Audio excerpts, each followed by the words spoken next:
అందరికీ హాయ్. ఈ వీడియోలో మనం ఎస్ఎస్సి అప్లికేషన్లో ఏవైనా తప్పులు కానీ చేసి ఉంటే వాటిని ఎలా మనం కరెక్షన్ చేసుకోవచ్చు, ఏ విధంగా మనం కరెక్షన్ చేసుకోవచ్చు, ఎంత పేమెంట్ చేయాలి, ఏవేవి మనం చేంజ్ చేసుకోవచ్చు అని చెప్పేసి ఈ వీడియోలో మనం డిస్కస్ చేద్దాం. అంటే మీ అందరికీ తెలుసు ఎస్ఎస్సి అప్లికేషన్ అనేది క్లోజ్ అయిపోవడం జరిగింది. దాని తర్వాత ఇప్పుడు కరెక్షన్ తాలూకా విండో అనేది కూడా ఓపెన్ అవబోతుంది అనమాట. అది ఎప్పటి నుంచి అంటే జనవరి 8 నుంచి 10th వరకు. అంటే జనవరి 8 నుంచి 10th వరకు ఈ యొక్క 3 రోజులు మాత్రమే మనం ఏవైనా అప్లికేషన్లో చేంజెస్, మార్పులు చేర్పులు చేర్చుకోవాలన్నా సరే ఈ యొక్క 3 రోజులు మనకు వచ్చిన ఛాన్స్ అనమాట.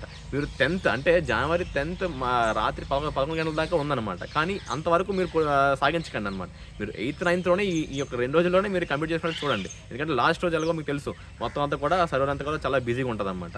So coming to the point, అంటే మనం పే చేయాలి అంటే మీకు ఎస్ఎస్సి వాడు మీకు కల్పించింది ఏంటంటే పర్ పర్సన్ 2 times మాత్రమే చేంజ్ చేయగలరు అనమాట, త్రూ పేమెంట్ అనమాట. ఎంత ఫస్ట్ టైం కానీ మీకు కానీ కరెక్షన్ కానీ ఉన్నట్టయితే మాత్రం 200 రూపీస్ మనం చెల్లించి మనం దాంట్లో ఉన్న కరెక్షన్ మనం మాడిఫై చేయొచ్చు అనమాట. లేదు సెకండ్ టైం కూడా మీకు తప్పు కనిపించిందంటే మాత్రం మళ్ళీ ఇంకొక 500 రూపీస్ మనం పే చేసి దాని తాలూకా మళ్ళీ మనం మాడిఫై చేయొచ్చు అనమాట.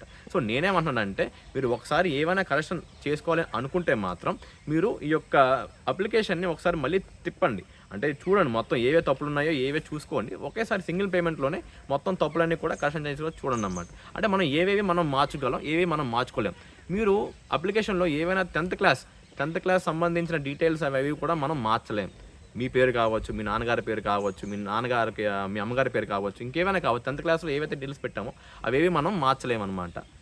మిగతావి ఏవైనా సరే మనం చేంజ్ చేసుకోవచ్చు. లైక్ సిగ్నేచర్ కావచ్చు, మీ తాలూకా ఫోటోగ్రఫీ కావచ్చు, మీ తాలూకా సెంటర్ ఏవైనా ఎగ్జామినేషన్ సెంటర్ కావచ్చు, ఇంకేమైనా సరే ఎక్సెట్రా మనం చేంజ్ చేసుకోవచ్చు అనమాట. ఇది ఒక అవకాశం మీకు. మీరు దీన్ని మాత్రం చూసుకోండి కొంచెం. అండ్ ఇంకో విషయం, మొన్న ఇక్కడ ఒక వీడియో చేసి పెట్టాను అనమాట. అది చూసి మన సబ్స్క్రైబర్స్ కొంతమంది ఇన్స్టాగ్రామ్లో ఏం చేశారంటే టోటల్గా ముగ్గురు సేమ్ క్వశ్చన్ అడిగారు. ఏమని అడిగారు, అన్న సిఎస్ఎఫ్లో ఇలాంటి ఒక యూనిట్ ఉందా, సిఎస్ఎఫ్లో మనం ఇలా పనిచేయాలా, ఇలాంటి డైరీ ఫామ్ ఒకటి ఉందా అని చెప్పేసి మన సర్కాస్టిక్ అనాలో తెలియదు, లేదంటే నార్మల్గా అంటే తెలియదు. బట్ ముగ్గురు అయితే సేమ్ క్వశ్చన్ అడిగారు కాబట్టి చెప్తున్నాను అనమాట.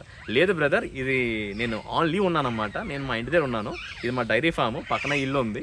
సో నేను ఇక్కడి నుంచే మొత్తం చేసుకొని వెళ్ళాను కాబట్టి ఇలా ఒక వీడియో చేస్తే బాగుంటుంది కదా అని చెప్పేసి నేను చేయడం జరిగిందనమాట. మీలో చాలామంది ఇలాంటి పనులు, దాని తర్వాత ఇంకేమైనా పనులు చేసుకొని చదువుతున్నారని తెలుసు. బట్ అందువల్ల నేను ఇలాగ చేయడం జరిగిందనమాట.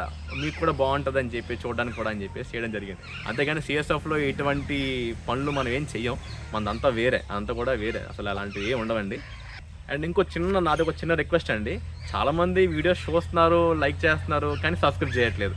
సో ఈ వీడియోగా నచ్చినట్టయితే లైక్ చేయండి, షేర్ చేయండి, సబ్స్క్రైబ్ చేయండి. జస్ట్ నా స్మాల్ రిక్వెస్ట్ ఇది.